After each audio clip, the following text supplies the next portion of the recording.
हमारा असली सारथी अभी जेल में बंद है, वो भी बाहर आ जाएगा। फिर उसके बाद हमको तो जहां हकेंगे हम हकेंगे, लेकिन हमारा असली सारथी अभी जेल में बंद है और जेल के ताले टूटेंगे, बहुत जल्दी छूट के आ जाएंगे। बहुत कृपा है अरविंद जी के ऊपर बजरंगबली की। आपको याद है ना, लंबे समय से बहुत सारे लोग साथ हैं, कितने शुगर का पेशेंट होने के बावजूद कितना लंबा लंबा फास्ट किया, केवल बजरंगबली जी की कृपा से। तमाम तरह के आरोप, इतने इतने आरोप लगाए झूठे झूठे, बच गए, निकल के आ गए केवल अरविंद जी बजरंगबली जी की कृपा से। और मैं समझता हूं भगवान की कृपा, बजरंगबली जी की कृपा हम पर कल हुई बाबा साहब के दिए हुए संविधान की बदौलत। बाबा साहब ने, जब ये मुकदमे की सुनवाई चल रही थी, मैं बहुत ध्यान से सुन रहा था, पढ़ रहा था, पूरी डिटेल ले रहा था वकील साहबों से। बाबा साहब ने 75 साल पहले, करीब 75 साल पहले अंदाजा लगा लिया था कि कभी कभी ऐसा भी होगा, हम लोकतंत्र का संविधान बना रहे हैं, लेकिन कभी कभी ऐसा भी होगा कि इस देश में तानाशाही ताकतें आके आतंकवादियों और ड्रग माफियाओं पर लगाए जाने वाले कानून को आम आदमी के ऊपर लगाएंगे, व्यापारियों के ऊपर लगाएंगे, विपक्षियों के ऊपर लगाएंगे। तो उस वक्त उन व्यापारियों को, उन आम आदमियों को, उन विपक्षियों को कौन बचाएगा? तो बाबा साहब ने पहले ही लाइन जोड़ दी थी, संविधान बचाएगा। यही भगवान की कृपा है। कौन बचाएगा उनको जब तानाशाह सरकार अपना जुल्म करेगी, एजेंसियों का दुरुपयोग, कानूनों का दुरुपयोग करेगी, जेलों का दुरुपयोग करेगी, तो कौन बचाएगा? 75 साल पहले उस महान शख्सियत ने लिख दिया था कि मैं ऐसा संविधान दे रहा हूं कि तुमको संविधान बचाएगा। आज हम संविधान के बदौलत खड़े, संविधान की ताकत से यहां पे खड़े हैं। आज मैं शुक्रगुजार हूं देश के संविधान का, बाबा साहब का, और साथ साथ बहुत विनम्र निवेदन के साथ में माननीय सुप्रीम कोर्ट का, बहुत विनम्र सम्मान के साथ में। माननीय सुप्रीम कोर्ट ने संविधान की दी हुई ताकत का इस्तेमाल करते हुए कल तानाशाही को कुचला, तानाशाही को कल गलत ठहराया। 17 महीने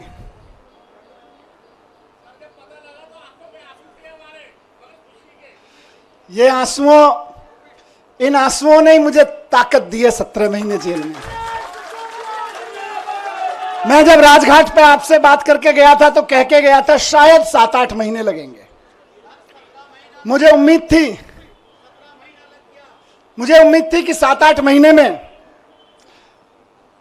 न्याय मिल जाएगा, लेकिन कोई बात नहीं, 17 महीने लग गए। 17 महीने लग गए, लेकिन जीत सच्चाई की हुई है, जीत ईमानदारी की हुई है। इसीलिए कहते हैं कि भगवान के घर पे देर है लेकिन अंधेर नहीं है। भगवान के घर पे देर हो सकती है लेकिन अंधेर नहीं हो सकती है। इनकी तो बड़ी कोशिशें करी इन्होंने, संजय भाई के ऊपर, मेरे ऊपर, अरविंद जी के ऊपर, पार्टी के और नेताओं के ऊपर। देश के सख्त से सख्त कानूनों की सख्त से सख्त धाराएं लगा के इनको बंद कर दो झूठे सच्चे केस में, और ऐसी ऐसी धाराएं लगा दो जो दुनिया भर में आतंकवादियों के ऊपर लगाई जाती हैं। ऐसी ऐसी कानूनों की धाराएं लगा दो जो दुनिया में ड्रग माफिया के ऊपर लगाई जाती हैं। ऐसी ऐसी धाराएं लगा के इन्होंने सोचा इनको जेल में बंद कर दो, तो जैसे आतंकवादी को जेल में डाल देते हैं तो सड़ता रहता है, जैसे ड्रग माफिया को जेल में डालते हैं तो दुनिया में सड़ता रहता है। इन्हें लगा अरविंद केजरीवाल, मनीष सिसोदिया और संजय सिंह को भी जेल में डालेंगे तो सड़ जाएंगे। लेकिन आपके आंसुओं की कीमत है ये, आपके आंसुओं की ताकत है ये कि जेल के ताले भी पिघल जाते हैं। ये ईडी और सीबीआई का ताना बाना इसलिए नहीं बुना गया कि कोई बेईमानी हो गई है। ये ईडी और सीबीआई का ताना बाना इसलिए बुना गया है कि कश्मीर से कन्याकुमारी तक किसी चाय के ढाबे पे भी रुके हुए 10 लोगों से बात करोगे कि केजरीवाल कौन है जानते हो? बोले यार वो दिल्ली में काम बड़ा शानदार कर रहा है, और काम तो कर ही रहा है, ईमानदारी से कर रहा है। केजरीवाल जी का नाम आज ईमानदारी का प्रतीक बन गया पूरे देश में।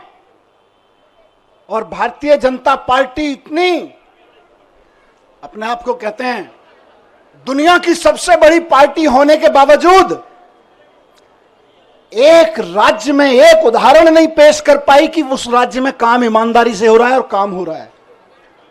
उस छवि को बिगाड़ने के लिए ये सारा षड्यंत्र, सारे कुचक्र रचे जा रहे हैं, उस अरविंद केजरीवाल जी की ईमानदारी की छवि को बिगाड़ने के लिए। लेकिन जनता जानती है, जनता के दिल के दरवाजे खुले हुए हैं।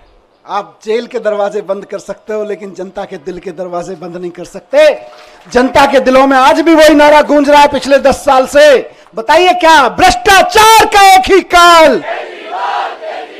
भ्रष्टाचार का एक ही काल। और जिनका जिक्र अभी संजय भाई ने किया कि इधर उधर जितने भ्रष्टाचारी थे सबको इकट्ठा करके भारतीय जनता पार्टी बना ली और भारतीय जनता पार्टी बड़ी पार्टी कर ली, उनको भी कहना चाहता हूं कि आपका काल अभी जेल में है, लेकिन ज्यादा दिन तक जेल में नहीं रख पाओगे, आपका काल बाहर आएगा।